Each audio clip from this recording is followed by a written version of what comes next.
জানো তো আজকে সকাল থেকে না ভীষণ ডিমের চপ খেতে ইচ্ছে করছিল, তাই সকালেই আলু সেদ্ধ করে রেখেছিলাম। আর তারপর বিকেলবেলাতে একটু পেঁয়াজ কেটে, লঙ্কা কেটে আর ধনেপাতা কেটে রেখে এখানে ডিম সেদ্ধ দিয়ে সাথে নিয়ে নিয়েছিলাম একটুখানি কর্নফ্লেক্স। আর তারপরে আবার কি, কড়াইটাকে ভালো করে গরম করে তার উপরে তেলও গরম করে নিয়েছি, সেখানে দিয়ে দিলাম পেঁয়াজগুলো। আর তারপরে পেঁয়াজের উপর কিছুটা হলুদ গুঁড়ো, জিরে গুঁড়ো, ধনে গুঁড়ো আর পরিমাণ মতো নুন, এই সব কিছু দিয়ে একটু ভালো করে নেড়েচেড়ে নিয়ে তারপরে দিয়ে দিলাম কাঁচা লঙ্কা। আর ওই যে আমি ওখানে রেখেছিলাম একটুখানি আদা পেস্ট করে, সেটাও আমি এর মধ্যে দিয়ে দিলাম। এরপর এটাকে একটু ভালো করে ভাজতে হবে, তবে আমার কিন্তু একটু পুড়ে গেছে। আর তারপরে যে সেদ্ধ করে রাখা আলু, সেটাও কিন্তু খুব ভালো করে এটাকে মিক্সড করে নিতে হবে। তবে আমি একটা জিনিস যেটা ভুল করে রেখেছি, আগে থেকে আলুটা সেদ্ধ করে রেখেছি, তোমরা কিন্তু একদম রাখবে না। আমার যেটা এক্সপিরিয়েন্স হলো, একদম ভালো হয়নি। তারপর যে ধনেপাতাটা ছিল, সেই ধনেপাতাগুলো দিয়ে ভালো করে আলুটাকে মেখে নিলাম।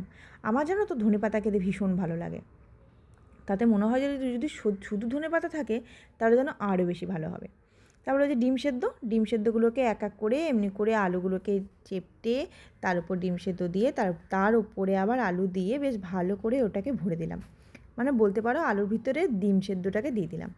তারপরে ওই যে রেখেছিলাম কর্নফ্লেক্স, সেটাকে ভালো করে মেখে নিলাম। তারপর আবার কি, চলো এখানে তো বেসন ফাটিয়ে রেখেছি সুন্দর করে, তবে আমার একটু অল্প হয়ে গেছে, ঘরে বেসনটা একটু কমই ছিল, আর দোকান যেতে মন চায়নি, তাই এই দিয়েই চালিয়ে দিলাম। আর ওদিকে তেল গরম করতে দিয়ে দিয়েছিলাম। চলো এবার ভেজে নিই, অল্প তেল, অনেক বেশি তেলে কিন্তু ভাজবো না। তারপর এবার দিয়ে দিলাম বরকে, দেখি এবার সে খেয়ে কেমন বলে। যদি এবার ডিমের চপটা সেরকম দেখতে হয়নি ভালো, তবে খেতে কিন্তু অসাধারণ সুন্দর হয়েছিল।